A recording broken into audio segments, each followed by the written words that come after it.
Ok, le PSR, il est utilisé, par exemple, Archimède, il fait un argument qui dit, imagine une balance, et je mets deux objets qui ont le même poids, un objet A sur la gauche et un objet B sur la droite. Ils ont le même poids.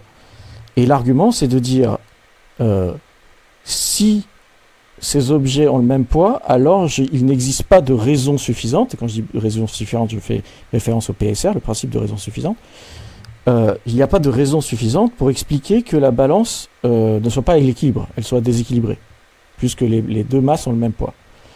Ensuite, tu vas avoir une prémisse qui dit ce qui n'a pas de raison suffisante pour apparaître, pour être, pour exister, enfin voilà, n'existe pas. Ce qui n'a pas de raison suffisante pour son existence n'existe pas. Donc, conclusion, la balance va être à l'équilibre. Okay, donc ça c'est un exemple d'un raisonnement dans lequel, c'est un raisonnement a priori, dans lequel on fait intervenir le principe de raison suffisante pour faire une conclusion. Je peux donner un autre exemple. Imagine que j'ai deux objets A et B, à nouveau, et qui ont exactement la même composition matérielle. Ils ont la même masse, la même forme, ils sont composés des mêmes atomes, ils ont exactement le même nombre d'atomes, les atomes sont structurés et liés par les mêmes liens, etc. Et je vais dire ensuite, je plonge l'objet A dans un solvant et l'objet B dans le même solvant. Tu vas dire la même chose, tu vas dire il n'y a pas de raison suffisante pour que l'un se dissolve et l'autre non, puisque j'ai dit qu'ils étaient les mêmes, etc.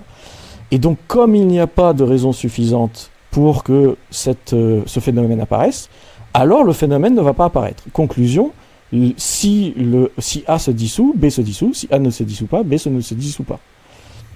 Ok. Le problème, c'est que je peux faire le même argument qui fait intervenir le PSR. Le PSR, là, c'était la deuxième prémisse, dans les deux exemples que j'ai donnés.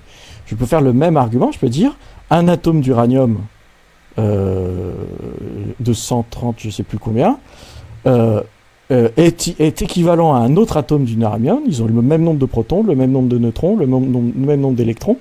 Ce sont deux isotopes et ce sont les mêmes isotopes. Il n'y a aucune raison suffisante pour que l'un se désintègre avant l'autre. Ce qui n'a aucune raison d'arriver n'arrive pas. Conclusion, quand le premier atome d'uranium se désintègre, le deuxième aussi. Le problème, c'est que c'est contredit par l'expérience. Donc on a un diffiteur empirique pour le PSR.